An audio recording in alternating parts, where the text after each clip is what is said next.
You're listening to Conversion Cast, presented by Leadferno. I'm your host, Aaron Weike. Conversion Cast focuses on digital marketing and conversion, exploring the art and science to turn a lurker on your website to a lead, a browser to a buyer. Today we talk about Google business profiles, verification, guidelines, suspensions, and appeals. My guest is Ben Fisher, the co-founder of Steady Demand, a local SEO agency. Ben's also a Google Business Profile Diamond product expert. Ben's handled over 6,000 Google Business Profile appeals from suspension, with a 98% success rate at getting them reinstated. Ben knows about why Google suspends listings and what a business can do to get back on the map. Thank you so much for joining me on Conversion Cast. Hey, thanks for having me here, Aaron. We're definitely opening a can of worms today. I just don't know any other way to put it. In being someone who's part of so many local SEO Slack groups and message boards and forums and Facebook groups and everything else, Google Business Profile processes and guidelines, suspensions, which we're going to talk a lot about, and reinstatements, like these are polarizing, emotional, and things that have, for me, definitely feel like they've been on the rise for the last 6 months. The interesting thing about that statement is, and because I hear it very often, is, somebody on Twitter will hit me up and they'll be like, oh my God, are suspensions on the rise? I've had 30 in the past week, right? Or something like that. Or, 2 locations of ours got shut down, so the suspensions must be on the rise.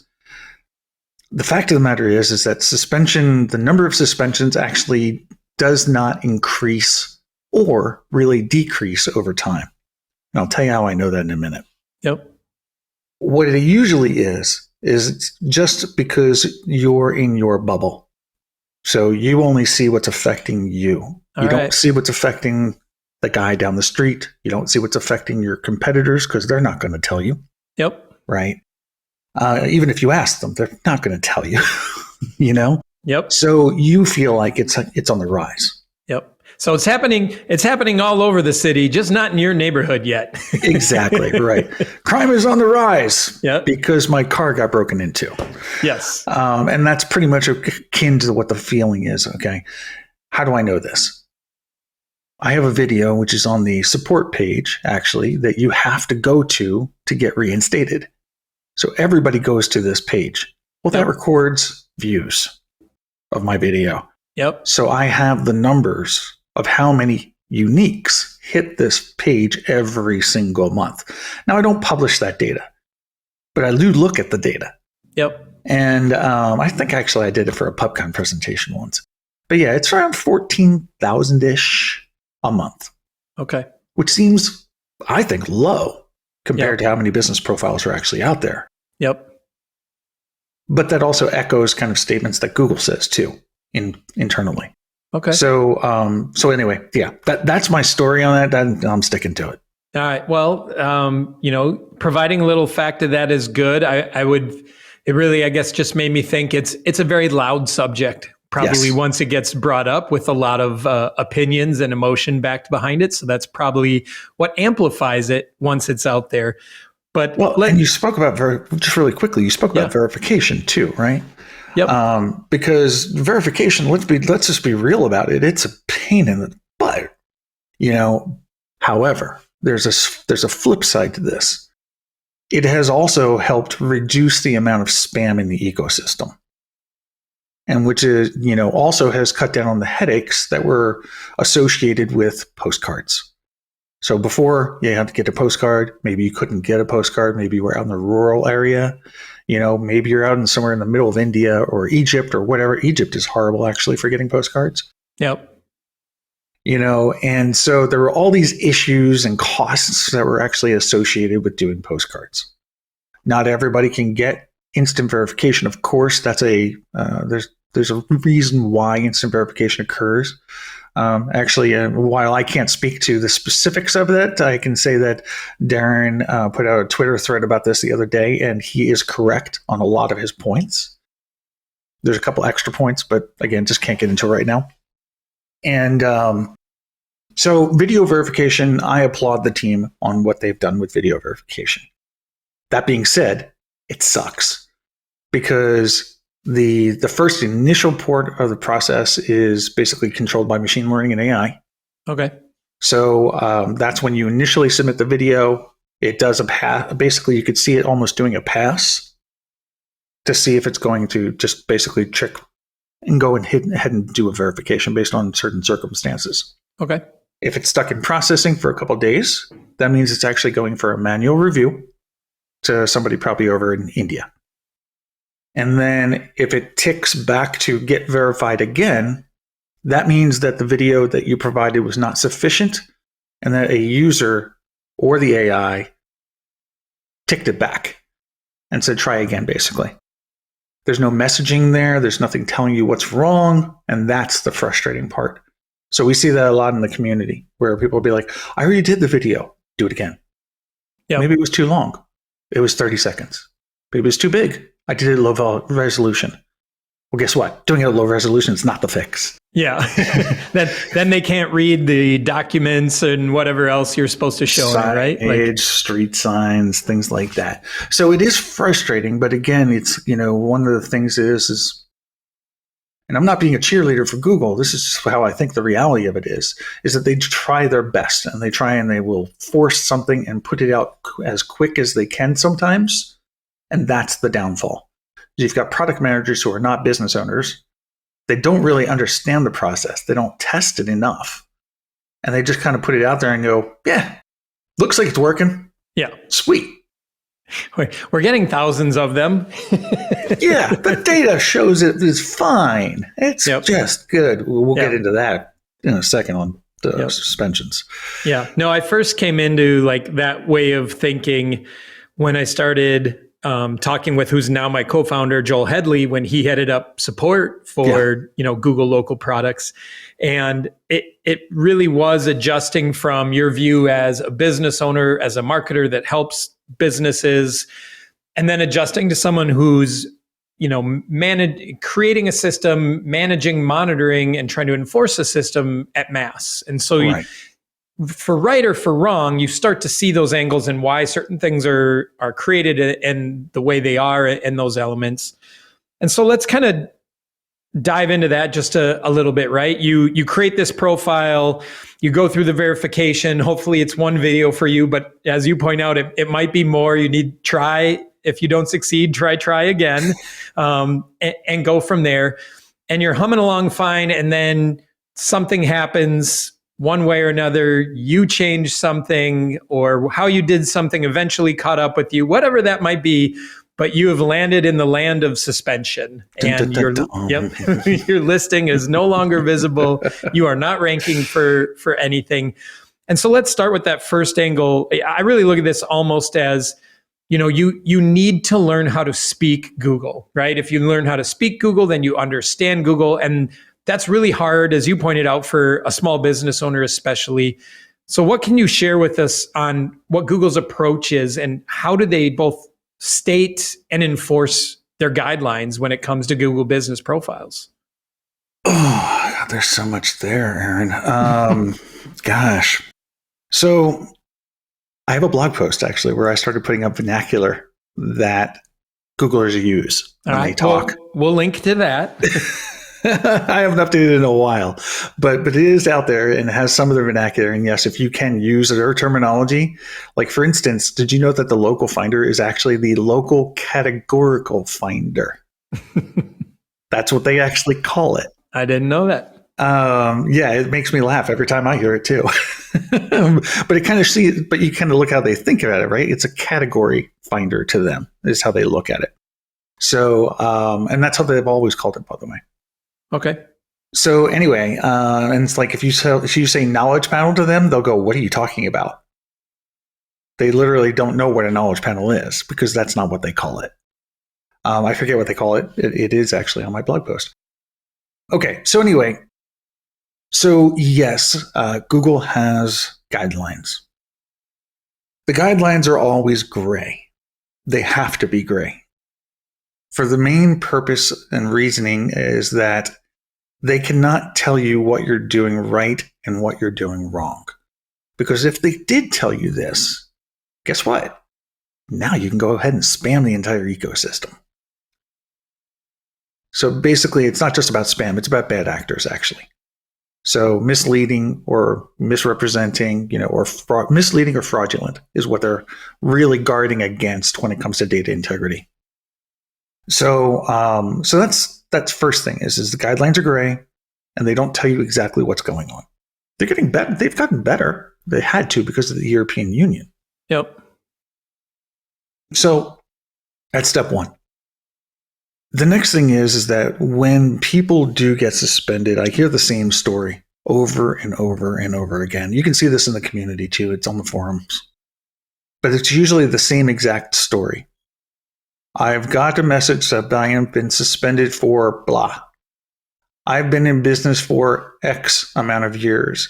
I have Y number of 5-star reviews. Our customers love us. I don't know what we did wrong. I've read over the guidelines 100 times, and I don't see anywhere where we've broken the guidelines whatsoever.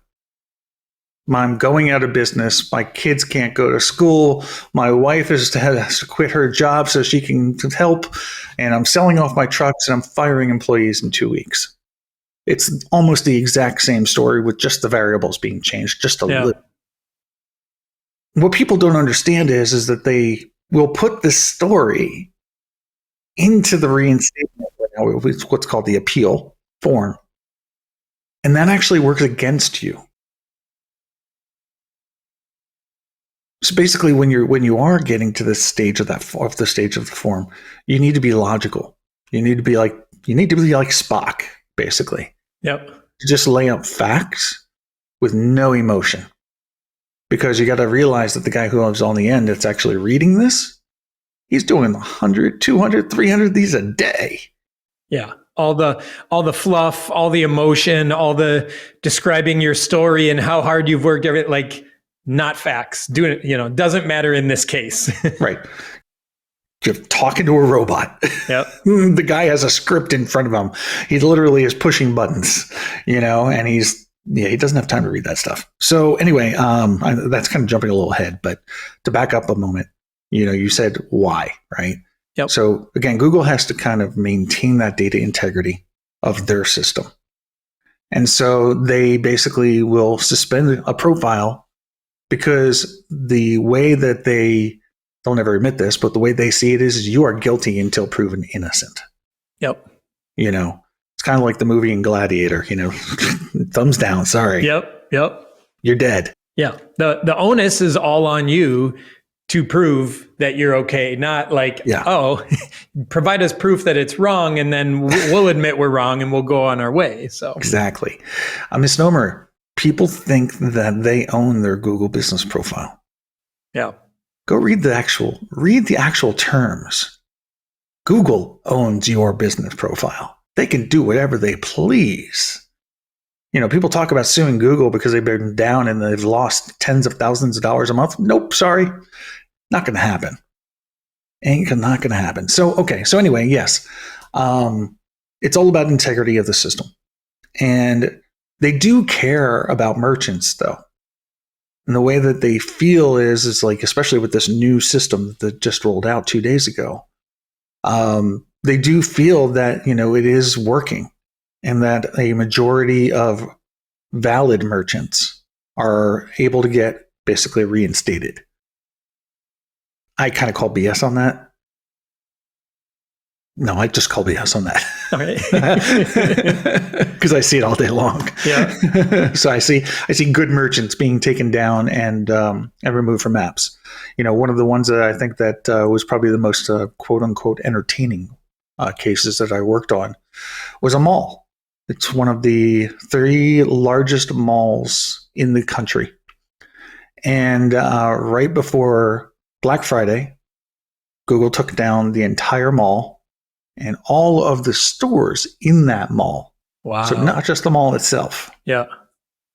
Reason. Users had gone ahead and added Google Business Profiles on maps for a slide and for the food court. Slides and food courts are not allowed to have Google Business Profiles. They didn't know this, so they claimed them so they could change the hours. Yep. As soon as they did that, bang, the entire ecosystem went down. Wow. Google doesn't want that, right? They don't want people to not be able to find a mall, especially on Black Friday. Yep. But that's the way the system works. Yeah, crazy. And, I think that's something just so worth pointing out to people. And at least as we'll touch on with the new process, if you are suspended, they at least give you some directional insight on where to look, right? Because prior it was, you're just suspended. You need to figure out this stuff. Yes, you're just going to go through everything. And where a lot of people, you kind of alluded to this, like it's not just reading the guidelines. You really need to understand the guidelines and then be honest with yourself on, are you pushing the envelope? Could you be seen as out of bounds on any of these things? And sometimes people are their own worst judge, right? It's just how we all are with self-awareness. Be like, no, I'm not doing that. And then you also get the case, well, I've always done that. Well, that just means you hadn't been caught yet. Correct. Or, oh, my competitors all do that. Yep. But they also didn't get caught, right? These are all things where, and that's really hard for the business owner, again, because they're so emotional. It's hard to get to comprehension. They can read, but maybe not comprehend. And then they can't be honest with themselves. Am I actually within the guidelines for how they're being interpreted, not just black and white? Within the gray area, I'm in the guidelines. It's really interesting. You mentioned about how merchants think, right? And what I find intriguing is like, I will say to somebody, well, what address did you use to verify your Google Business Profile? And they'll go, oh, I'm a locksmith. I don't have an address. You have an address. Yeah. It's probably your home. How did you register your business? Oh, yeah. I mean, I use my home, but my home's not showing on my Google Business Profile. It's your verification address. It matters. Yep. They have it. They know what it is. Yep. And then they go, oh, or you say, can you prove your signage? And you'll get a photoshopped image, or you'll have a banner, or somebody will have a piece of paper that they tape up onto their door. Things like that. Yep. And they truly believe that this is signage. Yep. I had one guy who Sharpied it. Literally Sharpied it onto his door. Well, that's permanent. Yeah. Permanent marker. Oh, man. But you're right. So they might read it, but they might interpret it in a completely different way. Yep. And it gets worse when you leave the United States. Yeah. Oh, I can only imagine. And that's something, when you made the comment earlier regarding postcards and right in my world, like I don't think of that. I don't think of other areas, other countries, things like that when I'm thinking about, because I only see it more locally and whatever else. Yeah. So it does present a lot of different issues. As we talk Google Business Profiles, now is a great time to remind you, Leadferno integrates with Google's business messages. This populates a chat button right on your Google Business Profile that allows prospects and customers to message you right from the search results. Make sure that you are improving conversions and managing those leads by connecting it to Leadferno, so you can use our features like auto replies, shortcuts, notes, and transfers to save your team more time and not leave any lead untouched. To start a 14-day free trial and start using Google's business messages with Leadferno, visit leadferno.com. What is it? How can you, or how would you summarize, or what do you see some of the most common things for how businesses get their Google Business Profile suspended? Are there a couple of just reoccurring ones you see over and over again? Do they fall into a couple of buckets? What does that look like? I actually, unfortunately, I see this one a lot where, a company will hire like a social media guy, right? Yep. Gal. And they'll be like, well, we should go ahead and just throw up 40 new pro listings for you all over the state because your competitor's doing it. So you should too. And they'll get all taken down, of course, and the real location will get taken down. And by the way, good luck getting back after you've done something like that. Well, but the most common thing I see is number one has to be a leading indicator, not necessarily a suspension reason, is going to be keyword stuffing. Yep. Putting keywords in your name. Why is that a bad thing? It's a bad thing because while Google does allow for some of that in some ways, which I'm not going to get into, but it's a most reportable offense. So a user is going to go and suggest an edit on the name. Bang, that could trigger eventually a suspension in a way or two. Somebody could do a redressal form. That could also, of course, trigger a suspension. Yep. But it's not necessarily the name itself that's causing it. There's another leading or indicating factor that's behind the scenes, something you might not even be able to see, by the way. Okay. Something in their system, like does not exist, is a very nebulous term for suspension. But it can mean all sorts of things. It can mean a mismatch of your name on a utility bill that they have access to, or some database that they have access to. So anyway, yes, keyword stuffing actually isn't it can lead to a suspension for many reasons. Yeah. And I think it's pretty easy to see that when you have so much out there that talks about how keyword stuffing, like it or not, it can help rankings. And like it or not, you're going to possibly see a competitor do it. And you see them before they get caught or they get suspended. And then you bring up, then you have this whole ecosystem of others that I hire an agency and I see the person I'm working with, their competitors are keyword stuff. So I'm going to go report that so I can get them suspended. So I can take. So, I mean, you really are wading into kind of, not the safest waters once you start doing those things. Like, yes, is there reward? Yes. But the risk is very widespread with whether it's Google and the way they approach it, looking at it, whether it's others, whether it's a user, you kind of start to put a target on your back, don't you? You absolutely. That's exactly how I put it, actually. Yeah. You are, whenever I do a presentation, I say, you can do this, but you are putting a target on your back. Even if you do it in compliance, by the way. Yep. You're gambling is what you're doing. Sounds a lot like certain things with taxes. It's like, yeah, you can take this tax shortcut, but you get on a short list. Then being audited might not be an if, but a when once you do that, and you still might fall in compliance, but you're going to get a closer look when you do these things. Exactly. It's like, come on, Aaron, you can take the entire home as a tax deduction. Go for it. It's an office, right? It's all an office. You've got Leadferno all over the place. So sure. Why not?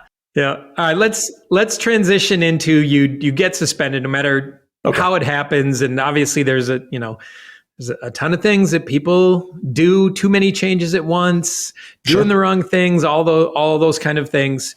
But let's focus on this brand new reinstatement process that has rolled out. What has changed in this for the better? Let's cover that first, Ben. Okay. So first of all, let's go ahead and let's talk about this in the proper way. And that is it's no longer a reinstatement process. It is an appeal process. Oh, all right. Terminology. It's all about the terminology. Yep. So suspension is still the word of what's happening. Appeal is what you're doing to cure it. So now you will get an email, or you'll see it in your direct edit experience, that you have been suspended. The thing that's changed for the better is that they have to be more transparent. This is by law, basically. They had to be transparent for the European Union, so they had to do it. They had to change it, of course, for everybody else. And they are going to point you to the policy to which you have violated. Okay. So like it, again, does not exist, right? It'll literally say does not exist right there. And then you can go to the page and you can go read up on what does not exist. What does that mean? It might be an account level suspension, which they will tell you directly. Your account has been restricted.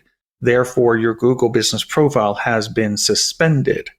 you must fix the account suspension first, then you can fix your business profile. And it's very black and white, actually. So they spell it out for you. And they even give you a button that you can go appeal the account level suspension, which didn't exist before. By the way, you got an account level suspension and you had no idea where to go to fix it. Wow. So now they've given you the ability to fix it. And so, I would absolutely go read that entire page because it's filled with all sorts of good information.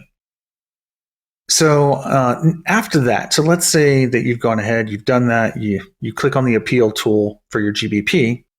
It now brings you to an interface, and the first thing it does is it's going to tell you what account you're actually logged in as, okay? Because for the technical people out there, it logs you in as user 0. User 0 is the first Google account that you've logged into on your browser. Every Google account that you log into after that is 1, 2, 3, 4, all the way up to 9. Problem is, most merchants don't know what account they have a Google business profile in. Yep. Right. So you can ping pong between your Google accounts until you find it because it's going to show you a list of your GBPs. Okay. So after you select it, then you can continue, and then now you get to the screen where you can select your Google business profile. It has a nifty little drop down that brings up a little search box, modal box, where you can search based on the business name, the address, the zip code, and also the country or city. And so when you do this quick search, it's very fast, by the way. I mean, I've got over 10,000 profiles in our agency account, lightning fast. It wasn't like that 2 weeks ago, by the way. Nice. It took 5 minutes to load 2 weeks ago. It was so nerve-wracking. I hated it. It's like, oh, God, I got to do a reinstatement. Ugh. Yeah. So an appeal. So anyway, so it brings it up. You select it. It's going to show you the address, the profile ID, and the name of the business. Doesn't work very great for service area businesses yet. That's still in progress. Okay. But at least the profile ID is there, right? And you can search on the city too. Anyway, then you click next on that, and it's going to tell you the status of that profile. It's either going to tell you that it is available for appeal, not available for appeal, has it been appealed, submitted, and also has it been approved or denied. So 5 different states that can show up at this point of the tool based on what you're doing. Okay. So in other words, you can come back to the tool and find out your status after you've submitted as well. Okay. So in certain rare circumstances, you will not be available for an appeal. This just means that you have done something, or your profile has done something so bad that Google's just like, sorry. Yeah. Good luck. Good luck to you. Good luck to you. Yeah.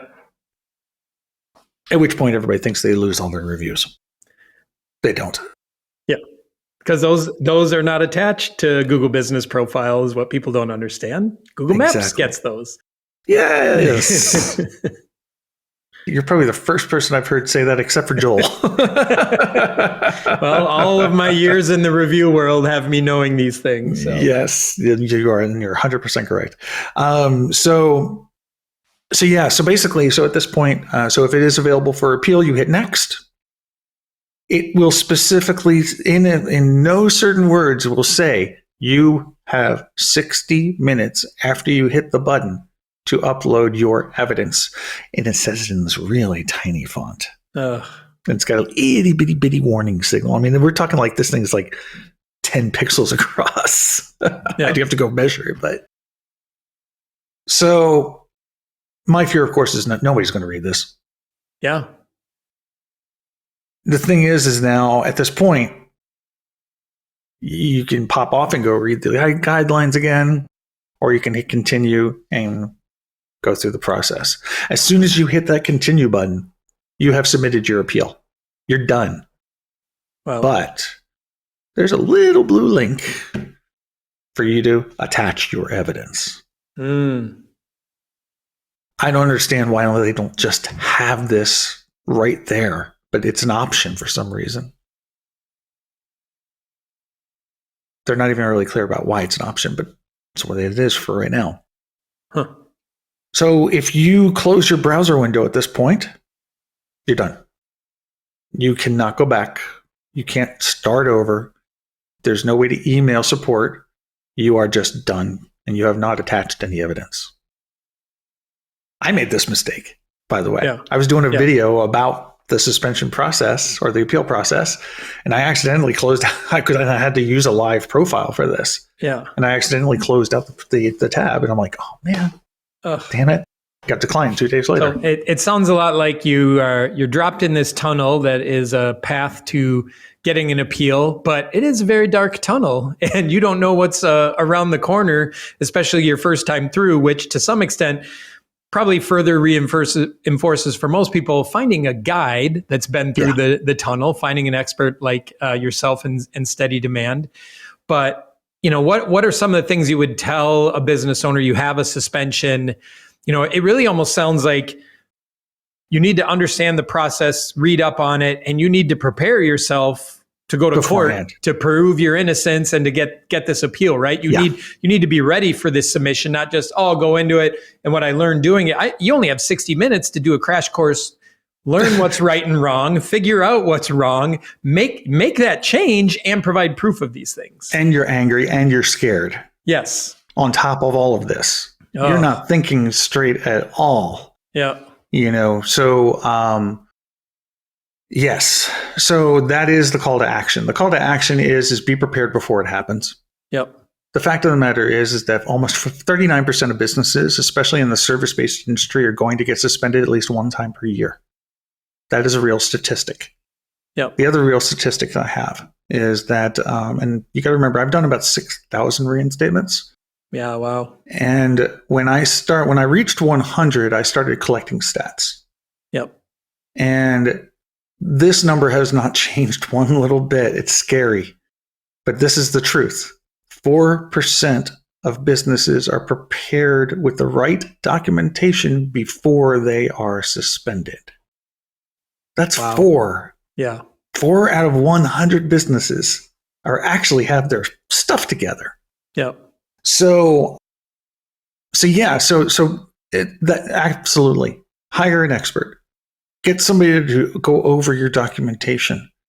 Get somebody who can do the submission process for you. Yep.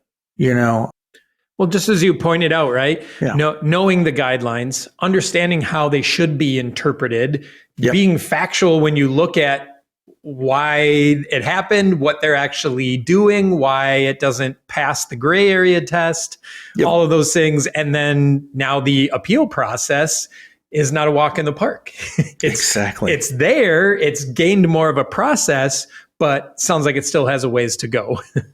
It's still a scary proposition.